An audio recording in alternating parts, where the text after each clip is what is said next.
अहंकार मद मोह फैला जो भीतर,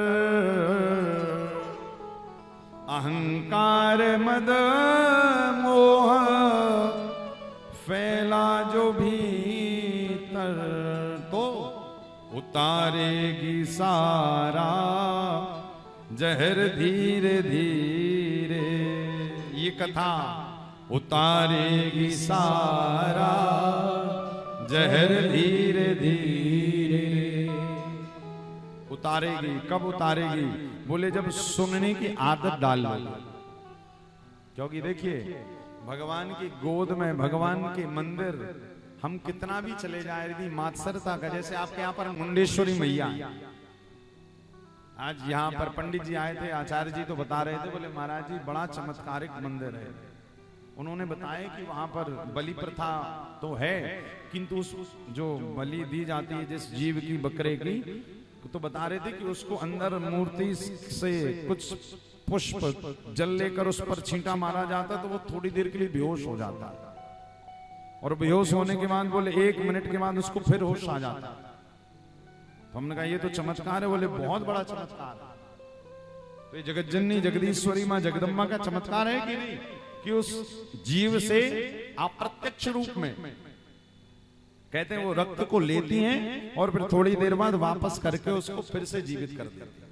तो ये तो बहुत अच्छी बात लगी हमें, क्योंकि अधिकतर हम बिहार के एक बार मधुबनी जिला के पास कथा करने गए थे, तो वहां पर जिस परिवार ने कथा कराई थी, तो उन परिवार ने 7 दिन खूब बढ़िया आयोजन करवाया शिव महापुराण का, और कथा के विश्राम वाले दिन उनके घर पे किसी उनके बालक का मुंडन संस्कार होना था।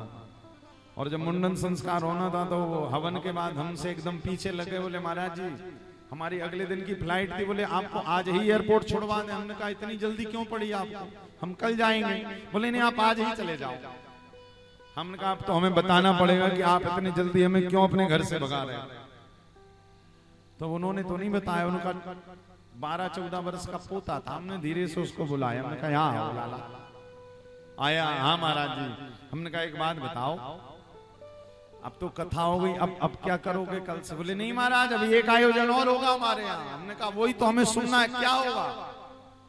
बोले लेकिन हमारे घर वालों ने मना किया है कि किसी को। हमने कहा नहीं बता दो, हम तो महाराज जी हैं, किसी से कहेंगे थोड़ी, हमारी किसी से कोई दोस्ती दुश्मनी नहीं। तो कहीं बताएं? हमने कहा बताओ। बोले कल हमारे यहाँ पर हमारी कुल देवी के सामने, और फिर उसने सब बताया कि बलि दी जाए। हमने कहा राम राम राम, इतना सुंदर आयोजन करने के बाद में और ये काम करेंगे। हमने रात्रि को यजमान को बुलाया, हमने कहा आपने इतना सुंदर शिव पुराण का आयोजन कराया है, ज्ञात अज्ञात आपके सारे पाप मिट गए, आपके पितरों को तृप्ति मिल गई, और अब आप ये काम करोगे? बोले महाराज क्या करें, हमारे यहाँ की परंपरा चली आ रही है। हमने कहा थे तो मुंबई में कोई बड़े काफी बड़ी पोस्ट पर थे, उन्होंने भी ऐसे गांव में आयोजन कराया। हमने कहा आप इतने बड़े जॉब पर हो और उसके बाद भी आप ऐसी परंपरा का निर्वहन करते हुए आ रहे हो जिस परंपरा को करने के बाद किसी जीव की हत्या होगी। व्यक्ति 2 प्रकार से परंपरा का निर्वहन करता है, एक ज्ञान पूर्वक और दूसरा परंपरा पूर्वक। तो कभी भी यदि कोई ऐसी परंपरा हमारे घर में चली आ रही है जिससे किसी का नुकसान हो, यदि आप बुद्धिजीवी हैं तो उस परंपरा को बदल दीजिए। हमने कहा खबरदार, बिल्कुल। बोले महाराज देवी जी नाराज हो जाएंगे। हमने कहा बिल्कुल नहीं होंगी, अभी तक हो रही होंगी। बोले यदि नाराज हो गई तो हमने कहा कह देना कि महाराज जी ने कहा था। और 1 वर्ष हुआ हमने ये प्रथा उनके यहाँ बंद करवाई। हमने क्या, ठाकुर जी ने हमारे मुख से निकलवाया, हम क्या कौन होते हैं। जब बंद हुई 1 वर्ष के बाद हमने पूछा, हमने कहा कोई गड़बड़ हुई? बोले नहीं, पहले से ज्यादा बढ़िया, शरीर स्वस्थ हो गया, परिवार के लोग पहले से ज्यादा अच्छा व्यवहार करने लगे। हमने कहा अभी तक? बोले अभी तक कलह चलती रहती थी वर्ष भर। हमने कहा इसी कारण, क्योंकि तुम आपके घर में ये परंपरा बनी, और हम लोग इतने जल्दी परंपरा को एडॉप्ट करते हैं जिसका कोई तुक नहीं होता। देखिए हम भारत में रहकर भी वेस्टर्न कल्चर को कितनी जल्दी एडॉप्ट कर लेते हैं। हम कब मॉडर्निटी को मानते हैं, कब आधुनिक बनते हैं? बोले जब हम भारत के बनकर रहते। नहीं नहीं नहीं महाराज, जब हम वेस्टर्न कल्चर को अपना लेते हैं। कली गया है 25 दिसंबर, कली थी ना, तो खूब सबने इंडियन और मैसेज भेजे होंगे, मेरी क्रिसमस, हैप्पी क्रिसमस। ये क्या है? ये कहीं ना कहीं हमारा वेस्टर्न कल्चर जिसको हमने अडॉप्ट कर लिया। अरे भैया, क्या भारत में कमी है? क्या भारत में कमी है? क्या भगवान की, क्या ठाकुर जी की कथाओं की कमी है जो ये सब कर रहे हो? कहीं ना कहीं ये परंपरा है जो हमने किसी दूसरे को देखकर अपना ली।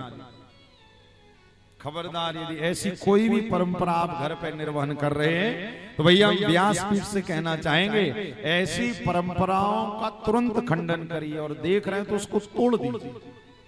कोई पाप वाप नहीं लगता है। जो धर्म के विरुद्ध काम करेगा, शास्त्र कह रहे हैं धर्म के विरुद्ध आचरण करने वाले को महान पापी समझा जाएगा। इसी कारण बिल्कुल भी मत करिए।